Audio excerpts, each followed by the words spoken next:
राधे राधे दोस्तों, कैसे हैं आप सब। दोस्तों, शास्त्रों में गुरुवार के दिन को विशेष बताया गया है। गुरुवार का दिन भगवान विष्णु माँ लक्ष्मी जी को समर्पित होता है। गुरुवार के दिन विशेष रूप से भगवान विष्णु और माँ लक्ष्मी जी की पूजा अर्चना करने का विधान है। इस दिन अगर आप भगवान विष्णु माँ लक्ष्मी जी की विधिवत पूजा करते हैं तो आपको जीवन के सभी सुखों की प्राप्ति होगी। भगवान विष्णु जगत के पालनहार हैं और जिन पर भगवान विष्णु जी की कृपा होती है उनके लिए जीवन में कुछ भी असंभव नहीं होता। गुरुवार के दिन देवताओं के गुरु बृहस्पति देव का भी पूजन किया जाता है। बृहस्पति देव को एक गुरु ग्रह भी माना जाता है। इतना ही नहीं, अगर कुंडली में गुरु खराब हो तो मनुष्य अपने जीवन में कभी भी तरक्की नहीं कर सकता। गुरु को धन, वैवाहिक जीवन और संतान का कारक माना गया है। गुरु ग्रह भाग्य के कारक हैं। जिन लोगों की कुंडली में गुरु ग्रह अशुभ स्थिति में होते हैं उन्हें कभी भी भाग्य का साथ नहीं मिलता। उनके बनते हुए काम भी बिगड़ जाते हैं। इसीलिए भगवान विष्णु माँ लक्ष्मी जी गुरु ग्रह यानी कि बृहस्पति देव को प्रसन्न करने के लिए गुरुवार का दिन बहुत ही महत्वपूर्ण माना जाता है। माना जाता है गुरुवार के दिन भगवान विष्णु माँ लक्ष्मी जी और बृहस्पति देव को प्रसन्न करने के लिए, उनकी कृपा प्राप्त करने के लिए जो पूजा या उपाय किए जाते हैं वह बहुत ही जल्दी शुभ फल प्रदान करने वाले होते हैं।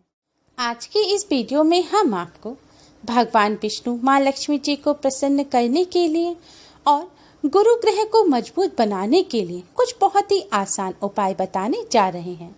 इन उपायों को करने से भगवान विष्णु माँ लक्ष्मी जी प्रसन्न होते हैं और अपने भक्तों पर अपनी कृपा बनाए रखते हैं। इसके साथ ही गुरु ग्रह भी मजबूत होते हैं और शुभ फल प्रदान करते हैं, जिससे मनुष्य के जीवन में तरक्की आती है। धन, विवाह, संतान आदि सभी समस्याएं दूर हो जाती हैं। दोस्तों, गुरुवार के दिन भगवान विष्णु माँ लक्ष्मी जी को प्रसन्न करने के लिए तुलसी जी का पूजन अवश्य ही करें। शास्त्रों में तुलसी जी को माँ लक्ष्मी जी का स्वरूप बताया गया है। तुलसी जी को हरि प्रिया भी कहा जाता है।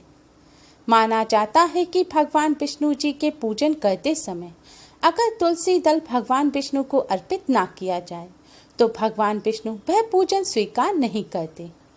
यहाँ तक मान्यता है कि जिस भोग में तुलसी दल ना हो तो वह भोग भी भगवान विष्णु स्वीकार नहीं करते।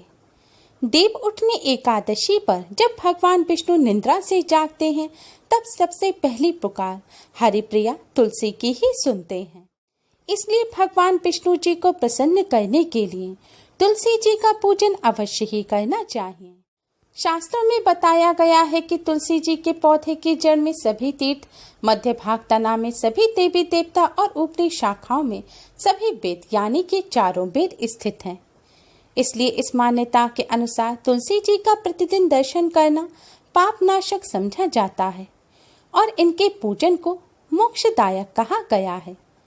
पद्म पुराण में उल्लेखित है कि जहाँ तुलसी जी का एक भी पौधा होता है वहाँ त्रिदेव यानी कि ब्रह्मा, विष्णु और महेश निवास करते हैं। इस ग्रंथ में वर्णित है कि तुलसी जी की सेवा करने से महापातक से महापातक व्यक्ति के संपूर्ण पाप भी नष्ट हो जाते हैं। तुलसी जी की उत्पत्ति से भगवान विष्णु के संताप दूर हुए थे, इसलिए तुलसी को यह नाम दिया गया। धार्मिक मान्यता है कि तुलसी जी की पूजा आराधना करने से व्यक्ति स्वस्थ और सुखी रहता है और उस पर हमेशा भगवान विष्णु माँ लक्ष्मी जी की कृपा बनी रहती है।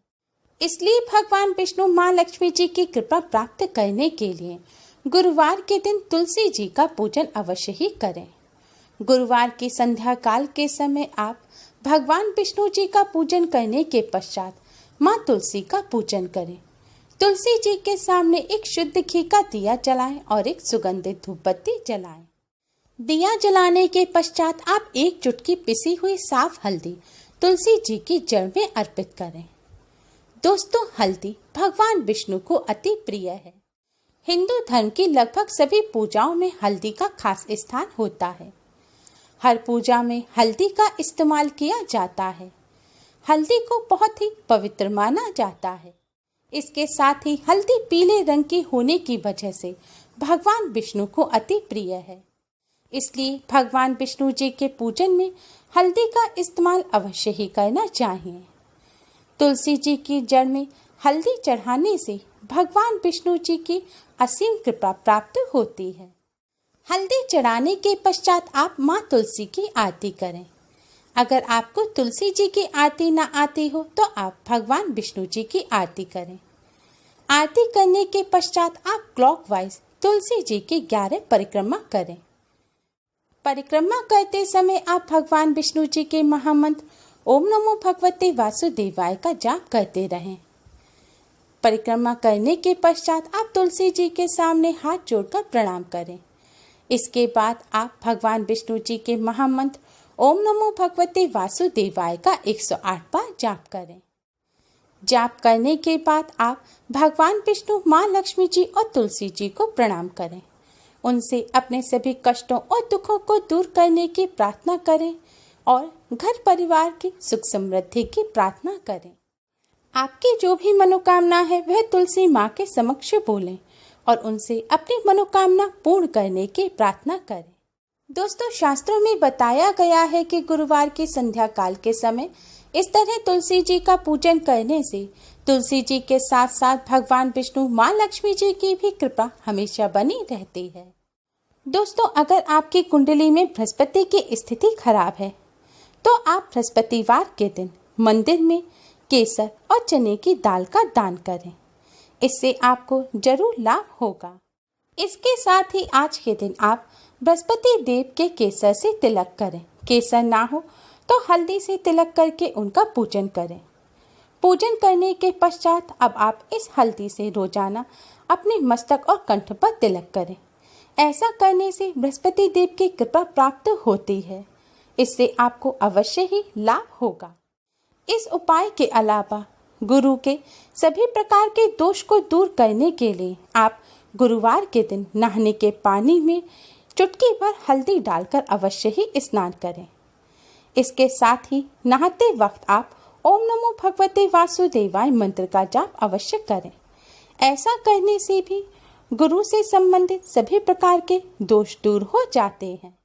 दोस्तों, गुरुवार के दिन भगवान विष्णु, माँ लक्ष्मी जी के साथ साथ गुरुदेव यानी कि बृहस्पति देव की भी कृपा प्राप्त करने के लिए आप इस तरह करें भगवान विष्णु जी का पूजन।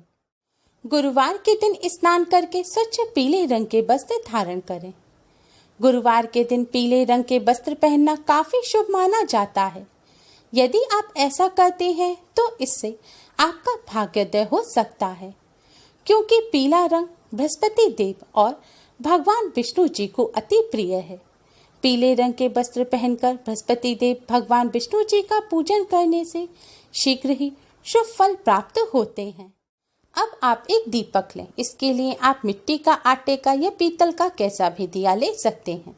अगर आटे का दिया ले रहे हैं तो इस बात का ध्यान रखें कि साफ जल से मड़ा हुआ आटा होना चाहिए और आटे में नमक ना हो। अब आप एक आटे का दीपक तैयार कर लें। इस दीपक में आप शुद्ध घी भरें। शुद्ध घी ना हो तो आप मीठा तेल यानी कि तिल का तेल भी भर सकते हैं। अब आप एक लाल रंग का कलावा लें। कलावा यानी कि मौली, जो पूजा के बाद कलाई पर बांधा जाता है। कलावा ना हो तो आप कोई भी सूती लाल रंग का धागा ले सकते हैं। अब आप इस धागे की दीपक में 2 बाती लगाएं। ध्यान रखें दोस्तों, आपको 2 बाती लगाने हैं और दोनों बाती ही पास पास होनी चाहिए, यानी कि 2 बाती 2 अलग अलग दिशाओं की तरफ ना हो। दोनों बाती एक ही दिशा की तरफ मुख किए हुए हों। दीपक तैयार करने के पश्चात अब आप इस दीपक को मंदिर में रखें। दीपक को मंदिर में आप या तो किसी प्लेट या कटोरी में रखें या फिर थोड़े से साबुत चावल रखकर उसके ऊपर आप इस दिए को रखें। ध्यान रखें, दिए को आपको इस प्रकार से रखना है कि इस दिए की जो 2 बाती हैं, दोनों बाती का मुख भगवान जी की तरफ होना चाहिए। अब आप दीपक जलाएं। दीपक जलाने के बाद आप भगवान विष्णु, माँ लक्ष्मी जी और बृहस्पति देव को पीले रंग के किसी मिष्ठान का भोग लगाएं। पीले रंग का मिष्ठान ना हो तो आप गुड़ और चने की दाल का भोग लगा सकते हैं या फिर शक्कर में थोड़ी सी पिसी हुई हल्दी मिला दें और उसका आप भगवान विष्णु माँ लक्ष्मी जी को भोग लगाएं और बृहस्पति देवता को भी भोग लगाएं और भोग में तुलसी दल अवश्य ही रखें। भोग लगाने के पश्चात आप भगवान विष्णु माँ लक्ष्मी जी के इस मंत्र का 108 बार जाप करें। मंत्र इस प्रकार है, ओम लक्ष्मी नारायण नमो नमः, ओम लक्ष्मी नारायण नमो नमः। इस मंत्र का 108 बार जाप करने के पश्चात आप भगवान विष्णु माँ लक्ष्मी जी की आरती करें और बृहस्पति देवता की आरती करें। इसके पश्चात आप भगवान विष्णु माँ लक्ष्मी जी और बृहस्पति देव से अपनी सभी समस्या कहें और सभी समस्याओं को दूर करने की प्रार्थना करें। दोस्तों, जितनी देर में आप मंत्रों का जाप करें और आरती करें, इतनी देर तक आपका दीपक जलता रहना चाहिए। दोस्तों, मंत्रों का जाप करने से पहले आप भगवान विष्णु माँ लक्ष्मी जी और बृहस्पति देवता को पीली हल्दी या फिर केसर से तिलक अवश्य ही करें और पूजन करने के पश्चात इसी हल्दी या केसर से अपने भी मस्तक पर तिलक करें और आपने भगवान जी को जो भोग लगाया है उसे प्रसाद के रूप में ग्रहण करें। इस तरह भगवान विष्णु माँ लक्ष्मी जी और बृहस्पति देव का पूजन करने से भगवान विष्णु और माँ लक्ष्मी जी की असीम कृपा प्राप्त होती है। साथ ही गुरु ग्रह भी मजबूत होते हैं और गुरु ग्रह के अशुभ प्रभाव शुभ प्रभाव में बदल जाते हैं। भाग्य साथ देने लगता है और बिगड़े काम बनने लगते हैं। उम्मीद है आपको हमारी ये वीडियो पसंद आई होगी। प्लीज़ लाइक करें, हमारी इस वीडियो को अपने फ्रेंड्स और रिश्तेदारों में ज़्यादा से ज़्यादा शेयर करें जिससे वह भी इसका लाभ उठा सकें। हमारी और भी वीडियोस के लिए हमारे चैनल को सब्सक्राइब करना ना भूलें। Thanks for watching. Radhe Radhe.